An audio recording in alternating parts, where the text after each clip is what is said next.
2, 1. Assalamualaikum warahmatullahi wabarakatuh. Innal hamdalillah nahmaduhu wa nasta'inuhu wa nastaghfiruh wa na'udzu billahi min shururi anfusina wa min sayyiati a'malina. May yahdihillahu fala mudilla lahu wa may yudlilhu fala hadiya lahu. Asyhadu an la ilaha illallah wa asyhadu anna Muhammadan abduhu wa rasuluh. Allahumma shalli ala Muhammad wa ala ali Muhammad. Amma ba'du. Rabbi israh li sadri wa yassir li amri wahlul 'uqdatam min lisani yafqahu qawli. Rabbi zidni ilma warzuqni fahma. Allahumma allimni rusydi wa a'idni min syarri nafsi.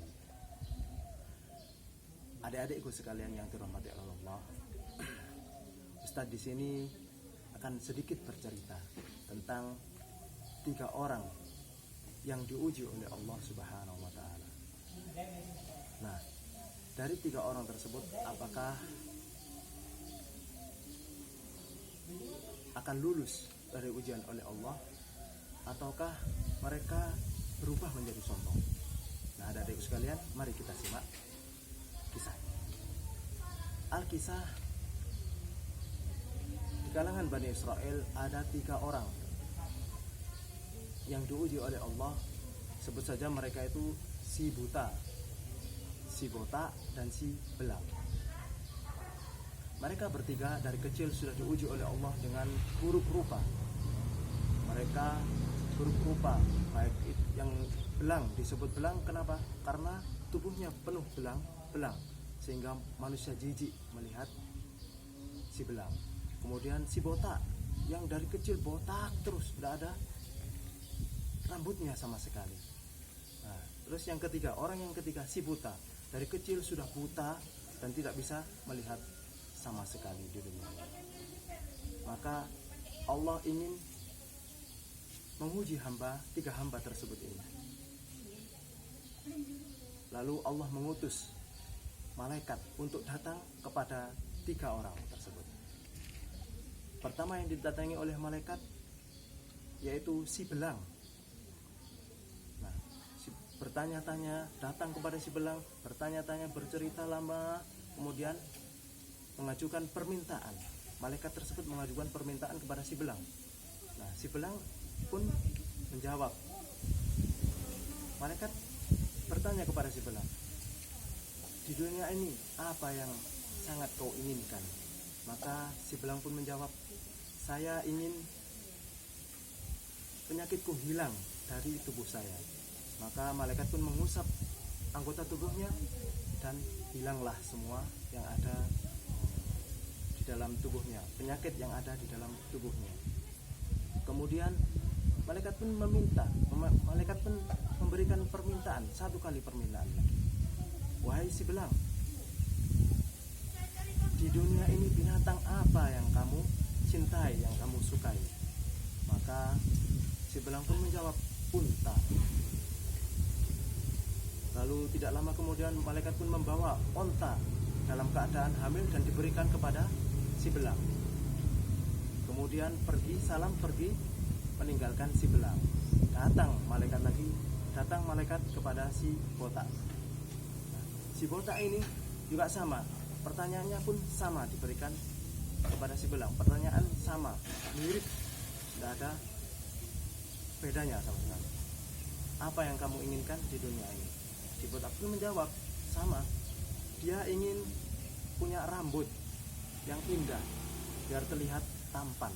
Kemudian malaikat pun mengusap kepalanya dan tumbuhlah rambut yang membuat dia menjadi tampan. Nah, yang pertanyaan yang kedua hampir sama juga dengan si belang. Hewan apa, binatang apa yang kau cintai di dunia ini? Maka si botak pun mengatakan sapi. Nah, malaikat pun menjawab, malaikat pun memberikan permintaan si botak dengan membawakan seekor sapi yang dalam keadaan hamil juga, sama seperti yang diberikan kepada si belang, namun si belang hanya onta, sedangkan dia sapi. Diberikan, kemudian malaikat pun pergi datang kepada si buta. Si Si buta bertanya-tanya, akhirnya mengajukan permintaan kepada si buta, dan si buta pun menjawab, di dunia ini saya ingin penglihatan saya kembali. Kemudian malaikat pun mengusap matanya dan kembali melihat, kembali bisa melihat lagi. Dan permintaan yang kedua dari si buta, hewan apa atau binatang apa yang dia inginkan. Kemudian si buta pun menjawab kambing. Lalu datanglah kambing dengan dalam keadaan hamil pula. Nah, diberikan kepada si buta, kemudian salam dan pergi. Kemudian pergi lagi malaikat tersebut. Nah, singkat cerita, lama kelamaan kambing, sapi, onta, kambing tadi yang hamil kemudian lambat laun beranak pinak menjadi banyak sekali. Bahkan diibaratkan lembah itu penuh dengan hewan ternak mereka semuanya. Kemudian Allah tidak berhenti dari situ. Allah menguji lagi tiga hamba tersebut yang telah diberikan kenikmatan. Nah, malaikat yang turun ini, yang diutus oleh Allah ini berubah wujud, tidak menjadi seorang yang tampan, tidak menjadi seorang yang tidak cacat, melainkan kebalikannya, menjadi orang yang cacat, butuh harta, miskin pula, ya. Kemudian si malaikat ini datang dalam keadaan miskin, kemudian pergi ke si belang. Dia tanya si belang, saya butuh ini, bisakah engkau membantuku? Maka si belang pun menjawab, saya tidak ada urusan denganmu, pergi sana, mengusirnya. Masya Allah, ya. Kemudian si malaikat pun bertanya, bukankah engkau dulu sama sepertiku seperti ini? Maka jawabnya si belang, enggak, saya lo enggak sama seperti kamu dulu enggak seperti itu. Saya lo dapat harta ini semua dari nenek moyang saya, keturunan, memang saya keturunan orang kaya, malah sombong dengan hartanya. Maka malaikat pun pergi dengan berkata, jika engkau berdusta, maka Allah akan mengambil semua yang telah diberikan kepadamu. Dengan pergi, malaikat pergi menemui si botak. Nah, dengan si botak jawabannya pun sama dan perilakunya pun sama, sombong, congkak dengan apa yang dia punya, dengan apa yang telah diberikan oleh Allah kepadanya. Maka doa malaikat pun sama seperti yang dikatakan oleh si belang. Jika engkau berdusta, maka Allah akan mengambil semua yang diberikan oleh Allah kepadamu.